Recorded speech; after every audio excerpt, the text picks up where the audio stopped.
and welcome to the Sip and Stitch podcast. My name is Brittany, and I am coming to you from Houston, Texas. You are watching, I believe, episode 7 of this podcast, which focuses on knitting and just general fiber arts and stuff like that. So, welcome. If you're a new viewer, welcome. Thank you for making some time to check me out. And if you're a returning viewer, definitely thank you for coming back and spending a little bit more time with me. I've always been aware that there was a lot of podcasts out there, but especially in the last couple of weeks, I've been made aware of how many podcasts are out there. So I'm especially grateful to everybody that comes by and spend some time just sitting here with me, talking about knitting, listening to what I'm working on. I do definitely approach this show from a beginner knitter's point of view. I've been knitting for only a little over a year now, so a lot of my projects are, still, especially to more experienced knitters, kind of a little bit easy, but I like to talk about the challenges and stuff that I come across, so share along. Before I forget, where all you can find me on the internet, the show notes are on sipandstitchknit.blogspot.com. We have a Ravelry group, Sip and Stitch Podcast, on Ravelry, and on Instagram I am dflyb. D as in dog, fly like an eagle, B as in boy. And I tweet occasionally under Sip and Stitch Knitter. So that's where you can find me. I've got, it's so funny. Every time I get ready to record, I'm like, I don't really have a lot to talk about. And then I start writing up my notes. And I'm like, okay, that's about 30 minutes or so. And then as I'm putting on my makeup, doing my hair, getting ready, I start thinking about, oh wait, I wanted to talk about this and I want to talk about this, and it ends up being a whole lot more. So today I've got a couple of works in progress to share with you. One finished object that I'm super excited about. A couple of acquisitions, not anything too crazy because I am on a yarn diet. And if I keep looking over here, it's because my show notes are on my computer over here. Also kind of want to go over some things that are going on in the group right now. Got some excitement coming up and excitement going on right now. I also do a little section about my experiences with roller derby, because apparently that's what makes me unique in this podcasting community, is that I am a podcaster that plays roller derby. And then just some general chatter and talk about some new podcasts that I've got going on that I've been watching. So let's go ahead and get on with it. So starting off, let's talk about what I've got works in progress.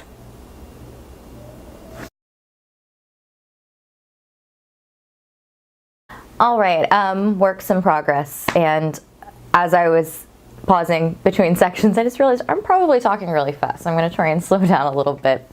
My family always makes fun of me because I talk 10,000 miles a minute. But in my family, we're all very loud and talkative, and sometimes you kind of have to talk really fast or talk really loud just to get a word in edgewise. So I guess it's kind of a learned trait.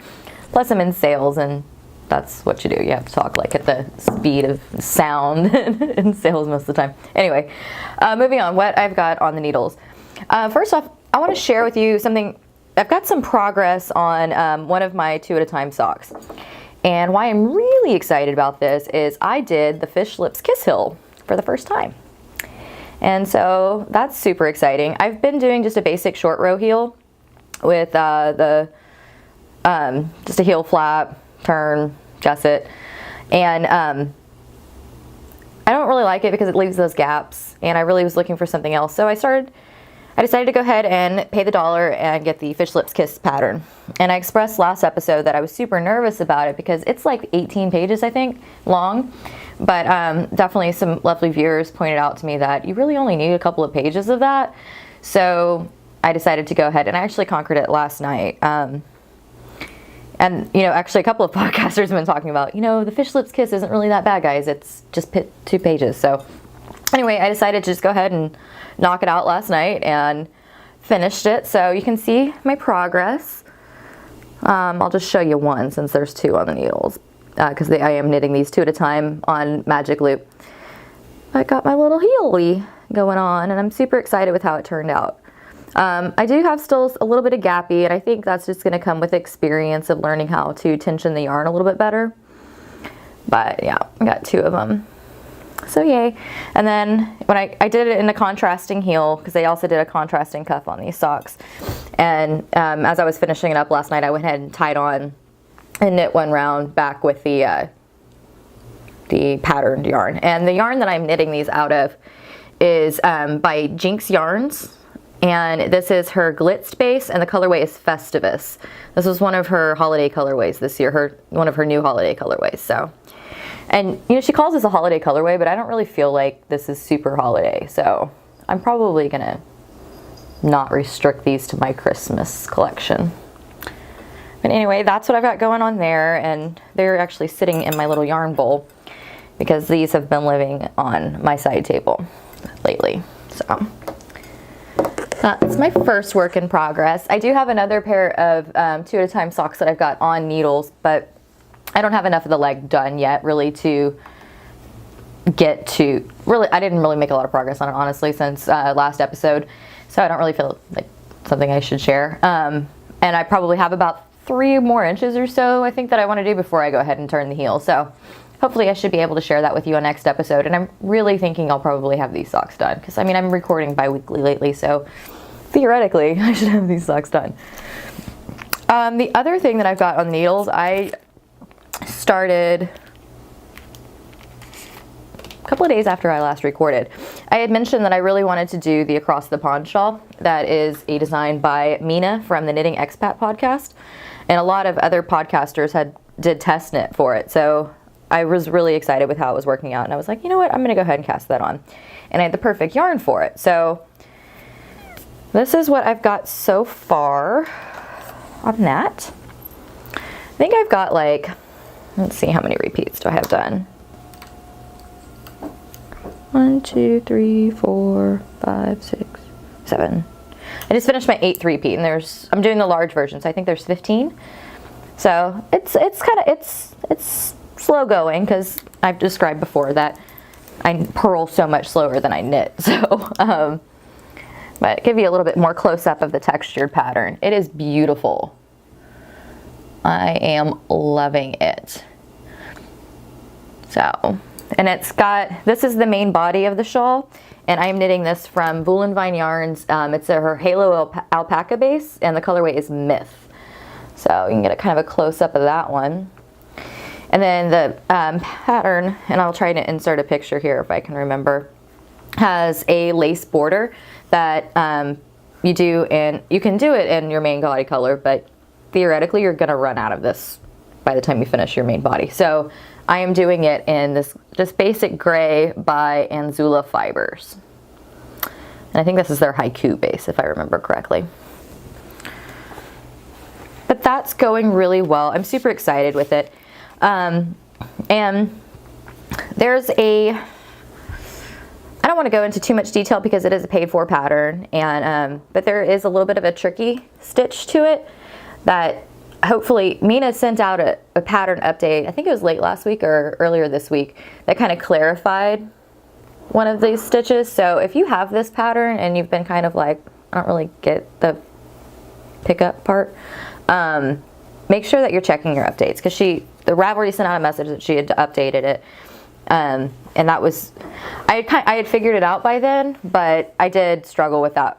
Like I think I ended up frogging like a row because I didn't quite understand the instructions so well. But anyway, it's a super fun knit. It was flying at first because you start with only like 20 stitches or something like that, and then as I've gotten more and more, it's like I've gotten a lot slower at it. So anyway, I'm really hoping to get that done soon. I've got some plane time coming up, so I think that's going to be my project for the plane. And I'm knitting those on, the socks I'm knitting on my Addy Turbos, and I believe it's a US 1.5 because that's my standard sock size. And I'm knitting this on Knitter's Pride Bamboos, and this is a US 5, so yeah. Figured with the lace work, I wanted a bamboo, plus I have Hiya Sharps, and I have a really nice set of interchangeable Hiya Sharps. And those are those or my Knit Picks interchangeables are what I use most of the time for when I need a circular. The Hiyas I'm quickly falling out of love with, to be honest. I've talked to y'all about before my little knitting injury, and it's never going away. I did the medical tape thing, which I love, it helps, but like they're not comfortable to knit with. So when it came time to cast that on, I had some 5s that were free and the quarter that was free, but I didn't want to work with my high-highs. I'm really, really thinking about destashing them. And it's a real shame because I spent a lot of money on those needles, but I bought them whenever I was first starting out, and I was like, oh yeah, you know, I hear about these all the time, they gotta be great.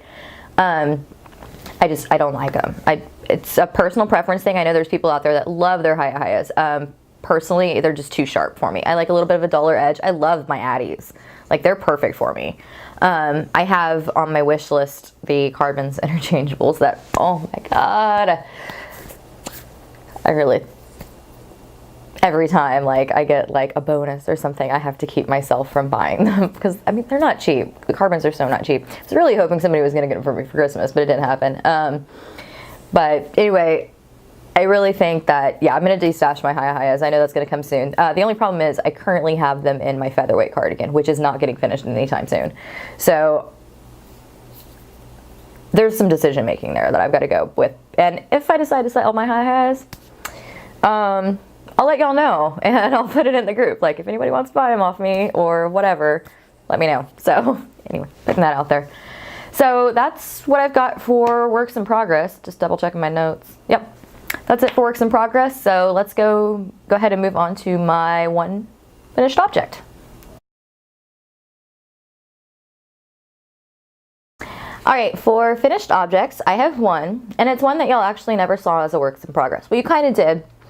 I had cast on my Garfunkel hat last episode, and I was having some issues with it, and I kind of discussed like my problems with the I can't even think of the name of it right now. Provisional cast on, and ended up frogging it. I was just not happy. And then I spent a good like 6 hours trying different methods of provisional cast on, and I cried uncle. I had had enough. So I recast on my, and it's so funny because I did this as part of our Challenge Yourself, Cal, and I just, provisional cast on really challenged me, and I decided I wasn't having it. So I know it's something I'm gonna have to do. I might just need to sit down with like some scrap yarn one day and just really figure it out. But anyway, I really wanted to get to the color work on this, and I had an opportunity to be lazy last Sunday, which is really rare. It feels like lately I'm always on the go. I'm practicing derby 3 or 4 nights a week lately, or doing something derby related 3 or 4 nights a week. You know, getting out of town, seeing family, seeing friends. So it's really rare that I have like a whole day to spend to myself. So last Sunday I did, and I sat down with my Garfunkel hat and a Harry Potter marathon. And I knit for like 18 hours straight and started and finished my Garfunkel hat. So here it is. And I am so happy. And why am I happy? Because I did color work, guys. And I don't know why it was so intimidating to me. It was really not that bad. I learned a lot from it. I learned a whole lot of experience from this, but I'm so excited. I'm so happy with this. You have no idea. I Instagrammed it when I'd gotten through a couple of the pattern repeats and sent a picture out on Instagram. I was like, hey, look. I sent a picture to my derby group, and I was like, look what I'm doing today, guys. Isn't it pretty? I mean, I have shared this hat all over the internet. So I like Snapchatted it to people. I'm just so excited with how this turned out. It was also my first pom-pom, which I had more problems with the darn pom-pom than I did with the color work. But anyway, I'm going to lean in a little bit because I don't want to take it off. I like it. So you can see my pattern. Isn't it pretty? Oh, got a stray end. That's not pretty. Anyway, isn't it pretty? The pattern is by Jocelyn Tooney from O Wool, and all the yarn is O Wool. So it was a free pattern. It's a free pattern on Ravelry. And in thankfulness for this pattern, I just went ahead and bought her yarn. But anyway, I am super excited. Some lessons I learned. Well, number one, pom-pom. Especially because I was doing this at home on a Sunday night, I couldn't go to Joann's or anything to go buy a pom-pom maker.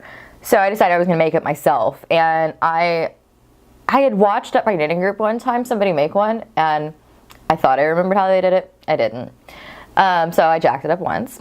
And then I did the cardboard way with, like, you put a little notch and a hole. And then it was too thick, so my yarn wouldn't tie around it. So there was one. I did it around my hand, too thick yarn. Another mess up. So this was literally the very last of the yellow, and I knew I really wanted the pom-pom to be yellow. And yeah, so I learned how to make a pom-pom, but I had so many struggles with it. It was just ridiculous. I think I will probably be investing in a pom-pom maker because they just make it seem so much easier that way. Other things, what I learned from the color work. Well, number one, I learned that I don't really like the provisional cast on, and that's going to be something I need to conquer sometime in the near future. But what I learned from the color work jacks up your gauge. I think I've heard people talk about it before, but I didn't really think about it. And, you know, I've knit enough hats that I know, like, what needle sizes I use and such like that. I really should have gone up a needle size or two because this hat's snug. And the pattern has a large version and a small version, and I knit the large because I normally like a kind of a floppier hat. So I was like, oh good, it'll be a little floppy. No, this is tight, like really, really tight. So I've learned that color work messes up my gauge. So in the future, lesson learned. And it's 3 colors that you work throughout the pattern repeat. So I know how to knit continental and English. So I didn't have any problems with when it was 2. You know, I'd held one yarn continental style, one yarn English, and just went back and forth, and that wasn't a problem. But when it got to 3, I was like, I got an extra yarn, what do I do? So I would let them, like the yarn that was getting used the most, I would keep going continental. And the yarn that wasn't getting, the yarns that were getting used less, I just picked up and threw down, picked up and threw down. Andy from Andre Sue Knits actually posted a video on Instagram the other day of showing how she does 3-stranded color work. And she holds 2 on her continental hand, but going opposite directions. So I'm definitely going to try that next time. It was very, very helpful. But anyway, I learned a lot from this hat. I'm so excited with how it turned out. This is my contribution to the Challenge Yourself Knit Along. Obviously, I'm not submitting it for prizes because that would be mean. But I challenged myself, and besides the provisional cast on, myself won. I also have another colorwork project that I kind of want to throw in if I can get it done by March 1st, which is when the cal ends. But it's not a huge priority for me. I definitely contributed to the spirit of the knit along, so my goals feel accomplished. I want to hear more about what y'all are doing, so feel free to share. But here's my finished object. So I'll go ahead and wrap up finished objects because I just have the one, even though I'm so excited about it. I'm sure you can tell. And we will move on to acquisitions.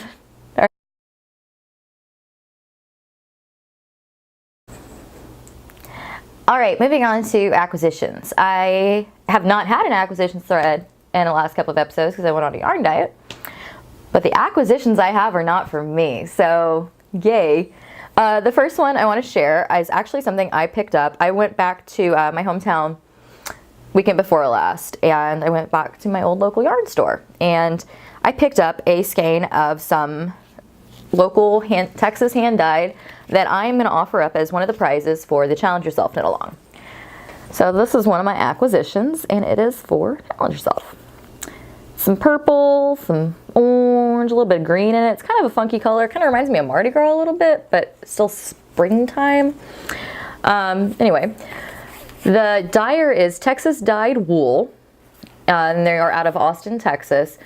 It's a fingering weight, 463 yards, and it's a 75-25 superwash merino in nylon. So this would be great sock yarn.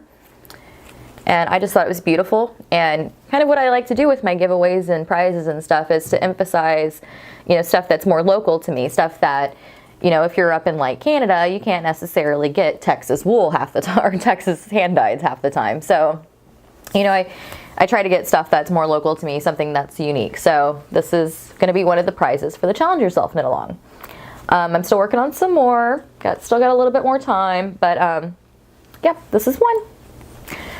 My other acquisition is actually a prize I won.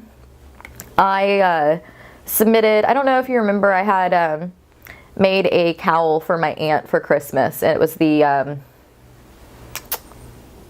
Song of the Sea cowl.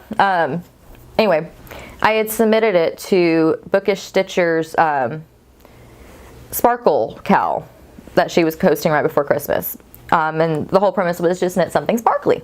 And that particular cowl I had done with Wool and Vine Yarns. I think it was her Lavian Rose, and it's on her blitzed base. So the blitzed has a little bit of stellina in it. So I submitted that, and I actually won a prize on the drawing. So what I won was this beautiful yarn. This is from Daisy Knits, an indie dyer. Looks like she sells on Etsy, and I will go ahead and link her shop information in the show notes. And the colorway is Spilled Wine, and this is in her Dewy DK, which is a 75% merino, 20% silk, and 5% stellina. It's 231 yards. Like, this is pretty and nice, and I hope you can see some of those sparklies in there. I'm really excited about this. Y'all, I've expressed how I feel about DK weight yarns, that I knit with them a lot.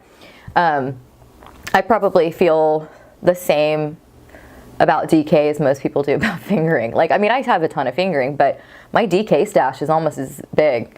I love Tosh DK. Like, that's my weakness, is Tosh DK. So I know I'm going to find something wonderful for this. This is actually one of my favorite colors too. So when she said, she was like, okay, dflyb, you won this. I was like, well, number one, I never win anything. And then to have something like one of my favorite colors was super exciting. So anyway, that's it for acquisitions. Aren't you proud? I didn't really buy any selfish yarn. I know I was proud of myself. Seriously, I really had to hold myself back when I went into Lucky You. So that's it for acquisitions. Let's go ahead and move on to group news.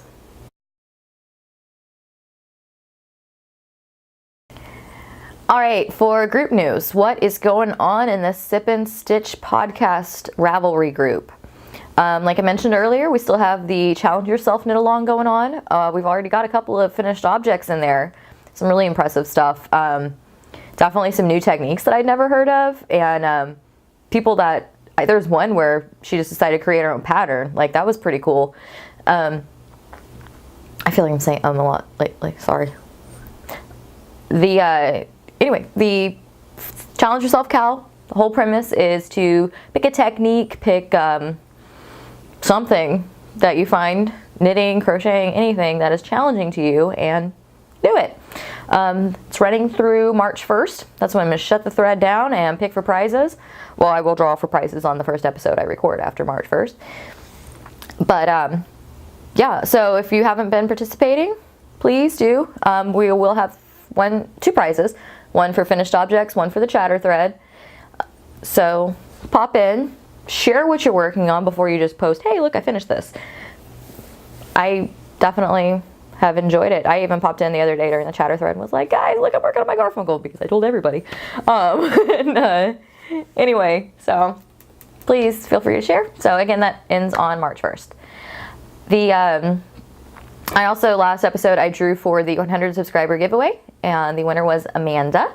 And I apologize, Amanda, I actually am making it to the post office tomorrow, I promise, to get your prize in the mail. So I'm sorry, I hope you don't think I flaked. I do have it. I'm participating in something else that I need to get in the mail tomorrow too, so I'm gonna make it there. I've just been incredibly busy lately with Derby. Anyway, and also I wanted to talk a little bit more about an upcoming knit along that I am co-hosting with Melissa from the Spicy Homemaker podcast. She and I both have kind of alluded to it on our respective shows, but I decided that I wanted to give a couple little hints. It was so much fun. She and I talked for like almost 2 hours the other night, just going over our various plans for this, and I am telling you this, I keep saying epic, and she keeps saying epic, and everybody's probably like, okay, it's gonna be a long-running knit along, and you're gonna have a cool prize, right? No, there's literally, I've never seen a knit along at all that is in the same vein as what we're planning. I mean, we would start going off on one tangent, and all of a sudden it's like, oh, well, let's move over here. Well, how about this? Like, how about this? I mean, it's getting crazy. I did want to give a couple big hints. there's going to be multiple ways to win things. And when I say not the standard, like, okay, we're going to have a finished object thread and chatter thread. No, we're talking multiple ways to win things. It's like a part knit along, part giveaway, part participation. I mean, it's crazy. And we're looking at we're definitely emphasizing involving other podcasters. So if you watch my show and Melissa's show, and there is actually going to be one other podcaster co-hosting this with us, and I'm going to wait and let Melissa announce who it is. If you watch either 3 of our shows and you're a podcaster yourself and you want to do something along with this, definitely get in touch with me or Melissa on Ravelry, and we will kind of fill you in on what we're doing to involve other podcasters. We're definitely looking at this as kind of like expanding the community, because I feel like everybody watches pretty much the same ones, and we'll mention new ones as they come across. And I mean, it's still, every time I get mentioned on a podcast, I like freak out. It's so exciting. And there's so many new ones coming on all of the time, so we want to make sure that like everybody knows about all this, and we watch these podcasters all the time, and we feel like they're part of our family and they're part of our friends, and a lot of times they are part of our family and part of our friends. So it's all about just involving a lot of people in the community. So there's definitely a heavy emphasis in this knit along about just a whole bunch of podcasters. So that's another hint. And the third thing I wanted to talk about was prizes. We are planning some really super awesome prizes for this. But also, one thing that we had discussed was definitely emphasizing handmade goods made by other knitters. So we're talking about hand-dyed yarns that you maybe sell on Etsy, hand-dyed or homemade project bags, anything like that. If you do it, or you have a recommendation of maybe like a bag maker or a dyer that you know of that doesn't necessarily get a lot of love on like various podcasts, because we have like our standard, we have our Wool and Vine, our Jinx, Fawn Knits, Zia Wools. Like, we have the standards that we talk about all the time. But if you know about somebody that doesn't necessarily get a lot of love, and you feel like that would be somebody that we should probably involve in this, shoot me a Ravelry message. Let me know. I am always looking for new dyers and stuff like that. I have pretty much gotten to the point where I pretty much only buy hand-dyed yards at this point in time. So definitely shoot me a message and let me know, and we will check it out. So that's that. Yeah, so I think that's all I want to give away about this knit along. We're going to do a special episode about 2 weeks before it's supposed to start, because it's going to start March 1st. And Melissa and I are going to do a special episode to kind of go over all the rules about 2 weeks before it starts, so you understand what's going on, and if there's any questions, we have plenty of time to answer them. So look forward to that, because it'll probably come out, and gosh, it's already like the 5th, I think, of February today, so that'll happen in the next like couple of weeks. So anyway, that's all I'm going to give away about that. So that wraps up group news, and I will go ahead and move on to my little segment about roller derby. All right, time to talk about roller derby. And for those of you that aren't interested in my derby, sorry, I get so many questions about it, and as people talk about my podcast and everything, I keep hearing, she's a knitter who plays roller derby, guys, you gotta watch her. So I started last episode interjecting a little section where I talk about it, and so if you're not interested, sorry, you can skip forward a little bit. This probably only last about 5 minutes. Anyway. Last episode I kind of went over the basics of what roller derby is, how I got involved, and kind of like what I'm going through on that. Just kind of wanted to bring you up to speed on some of the additional stuff that I've taken on to help increase my roller derby strength, acumen, maybe. I started taking a speed class, which is thankfully offered like 10 minutes down the road from me. I think I mentioned that like where I practice derby is like an hour and 45 minutes away in traffic. So speed class is 10 minutes, guys. Yay. I started taking that on 1 or 2 nights a week. Well, it's either I either go Wednesday night or I go Saturday morning. And Saturday morning's at 8 a.m. I don't really get up much before 8 a.m. on a weekday because I work from home, so I don't really have to worry about getting dressed. Anyway, so 8 a.m. is kind of a little rough for me on Saturdays. So mostly I usually just make it to the Wednesday class. I'm going to try really hard to make tomorrow's Saturday class. But anyway, I started taking a speed class, and it is taught by this woman who was actually a Olympic speed skater, like quad speed skater, which is really even cooler. So that's something I've been doing, and it is such an incredible workout. Like I was looking, this sounds so vain, but I was looking at my legs the other day and my quads are getting ridiculous from skating. So, you know, I talked about like the benefits that I get like emotionally out of roller derby, that it's kind of like a self-fulfillment thing. But the benefits I'm getting physically right now are incredible. I've basically went from like couch to roller derby. I hadn't really been very athletic for the last several years. So, wow, was that a difference? And, you know, I've always been slender, but now I have like muscles, which is so exciting to me. You know, the strong is the new sexy, all of that. So it's the fitness revolution of this is incredible.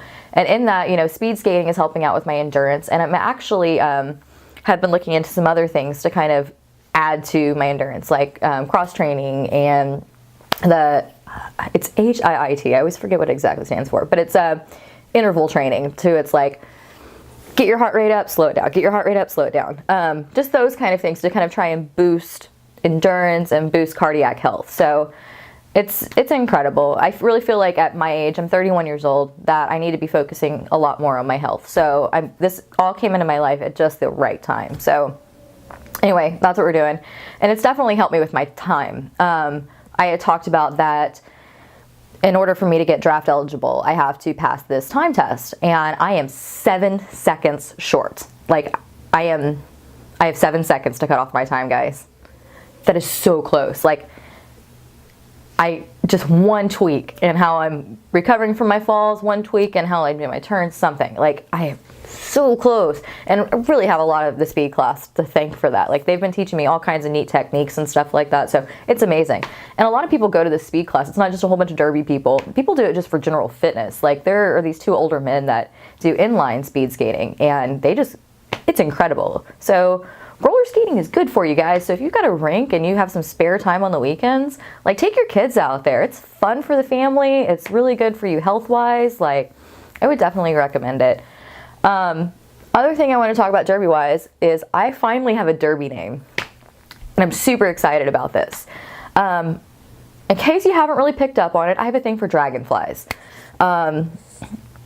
I collect them, not like the actual insects, like collect pictures of dragonflies and jewelry and all kinds. I love dragonflies. I always have. They have sort of a symbolism to me, and it's something that I just really hold dear to my heart. And so I've been kind of playing with like knitting related names, being short names, like all kinds of different things. But what I kept coming back to, I'm like, I have to incorporate dragonfly somehow, because that's like my thing. That's how people think of me with dragonflies. Like I actually have 2 tattoos that are dragonflies. I have one on my lower back because I was 18 in college, and then I just got one on my wrist. It's actually still healing, so I don't want to show it off too much because it's kind of grody. I mean, I'm really, really into dragonflies. So I put a question out on Facebook to my family and friends and was like, okay guys, I have to have a name soon. And this is what I've been playing around with. What do y'all think? And it was like within 5 minutes of me posting that question, it popped into my head. So the name is Drag in Fly. Like drag and fly. So I can drag and then I can fly. I know it's kind of corny, but I love it. It is awesome. I mean, as soon as I posted that, and then like I got a couple of responses on some ideas, and I was like, hey, so I just thought dragonfly, and like immediately everybody's like, that's perfect, that. We also have to come up with a number, and I always was like, my number is K2P2, knit 2, purl 2, done. And so I was super excited about that.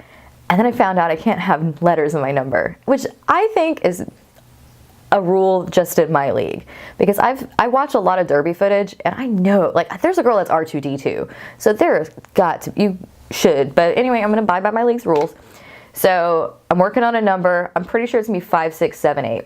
That's a dancer thing.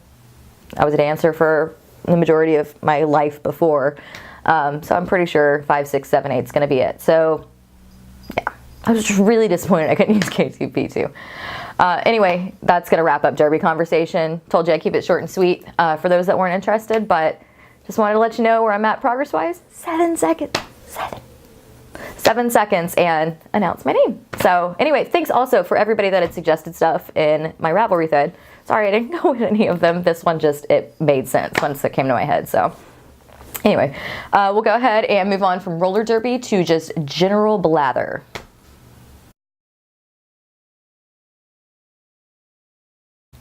All right, general chattery, blathery stuff. Well, first off, I wanted to mention 2 new podcasts to me. Three new podcasts to me, and 2 of them are actually pretty well known. I'm just late to the game. First, I wanted to mention Amber at Yarn Chunky. I got introduced to her via Melissa from Spicy Homemaker. She is in Texas as well, and does crochet and knitting, and incredible and super sweet and super nice. So definitely check her out if you're not already familiar, which I bet you are, because she has like quadruple my readership or my viewership, so you probably know about her. The other one that is, again, newish to me, but pretty well known, is Vero from Along the Lanes. And I actually got, I had come across her because somebody mentioned her on another podcast like a month or 2 back, that she did an interview with Stephen West. So that was cool. I can't, you know what, I'm saying this and I can't remember. I might have mentioned Vero on a previous episode. So if I did, sorry. But I literally was just watching her latest episode while I was getting dressed to do this. So anyway, Vero Along the Lanes, check her out. She has a lot of different crafty stuff and kind of talks about a lot of things. So she's definitely incredibly interesting and funny and cute and spunky. So check out Vero. And the last one I wanted to mention is a brand new podcaster. They only have 1 episode out. Yep, 1 episode out so far, but she's super cute and funny. Her name is Allie at Get Lit and Knit. And it's Allie, and eventually it's going to be her friend joining in occasionally when she can. And I apologize, I forgot what your friend's name is. But they're cute, funny, you know, doing the typical podcasty thing. But she is based out of Chicago, I believe, and does a lot of different crafty stuff. And one of the things that I thought was so funny was she's working on a cross stitch pattern, and it was of Kanye West, which hilarious. And I've been kind of thinking about getting back into cross stitch, which, you know, I need another hobby, like a hole in the head. But I've been thinking about getting back into cross stitch, and when I saw hers, I was like, you know, I'm gonna see what Etsy's got. So I've been kind of getting lost in the Etsy world of cross stitch patterns, which are awesome, by the way. So anyway, check out Allie. She's funny. She's awesome. I'll link her in the show notes. Definitely new podcast to check out. So other general chatty stuff. Life's super busy with Derby and everything right now. Again, last Sunday I was super excited just to get a day to not do a thing. That was awesome. I've got a work trip coming up next week to lovely Las Vegas. You know, it's so funny. I always tell people, I'm like, oh, I go to Vegas several times a year. I'm not a really big gambler. I'm not really a club person. I like food, and there's amazing restaurants there, but my work sends me to Vegas a lot. It's the convention capital of the United States, so it's really cheap to have conventions there, and 90% of my travel is conventions. So get to go to Vegas for a couple of days. Unfortunately, I have to miss 2 days of roller derby practice, so that kind of bums me out. Anyway, got that. I want to talk about, we've got a really cool thing that Melissa at Spicy Homemaker organized, a Valentine's swap amongst different podcasters. So that's really neat and sweet. And I'm working to get my package in the mail tomorrow. That was the other thing I had to mail this weekend. So I'm a little behind, and unfortunately the person that I'm sending it to is overseas. So I don't know that it'll get to them in time for my Valentine's Day, and I feel terrible about that, but there was something I really wanted to put in there, and it took me a little bit of time. So I know who we know we have each other, so you know who you are, and I just didn't know if you want me to say it on my episode. So sorry, yours is gonna be probably past Valentine's Day, but I'm getting it in the mail tomorrow, which is Saturday the 6th. So however long it takes to get from here to there should be. Sorry. What else have I got going on? I've been looking at bicycles actually online lately. Sitting on my couch looking at bikes. That's kind of funny. I love biking. One of my favorite activities at the gym is spin class. Like, that's my thing. I just really enjoy it. So I'm looking into getting a bike. A lot of people bike around here. There's a really big reservoir right by my apartment that people like mountain bike and road bike and stuff over there that I really want to check out. And I don't know, so I'm trying to find something kind of inexpensive, because I mean, if you look at bicycles online, it's like buying a small car. It's ridiculous. So I think I'm gonna go to Academy this weekend and buy myself like an $80 little like ching ching, just something more physical activity. I want to kind of, like, the gym I go to is a mile down the road. There's no reason why I shouldn't be able to bike there. So yeah, I've been looking at bikes. I kind of got lost in that world the other night and didn't get any knitting done because I spent until like 11 o'clock at night looking at bikes online. I did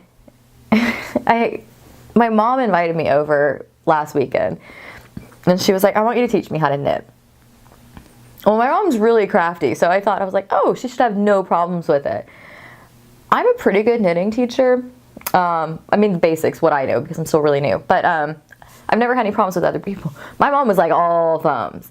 It was hilarious, and she could tell she was getting really frustrated because she's used to being really good at craft stuff, and she was just like, what is going on here? I can't do this. So she said, she's like, I don't think knitting's for me. I can't do it.